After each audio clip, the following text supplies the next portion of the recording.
Potato chips খেতে তো আমরা সবাই ভালোবাসি, কিন্তু এটা তৈরি হয় কিভাবে জানেন? চলুন আজ সরাসরি মাঠ থেকে ফ্যাক্টরি ঘুরে দেখে আসি এর পুরো মেকিং প্রসেস। শুরুতেই বিশাল সব আধুনিক মেশিনের সাহায্যে মাঠ থেকে একদম তাজা আলু তোলা হয়। এরপর ট্রাকে করে সেগুলোকে পাঠানো হয় চিপস তৈরির ফ্যাক্টরিতে।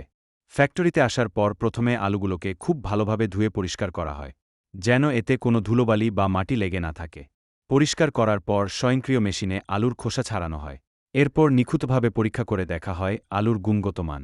গুণগত মান যাচাইয়ের পর শুরু হয় স্লাইস করার কাজ। ধারালো ব্লেডের সাহায্যে আলুগুলোকে একদম পাতলা পাতলা টুকরো বা স্লাইস করা হয়।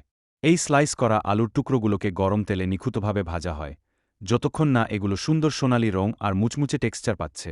এবার আসল ম্যাজিকের পালা। ভাজা চিপসের ওপর ছড়িয়ে দেওয়া হয় জিভে জল আনা সব ফ্লেভার। ব্যাস, শেষ ধাপে স্বয়ংক্রিয় মেশিন চিপসগুলোকে মেপে সোজা ভরে ফেলে প্যাকেটে। আর এভাবেই তৈরি হয় আপনার প্রিয় চিপস।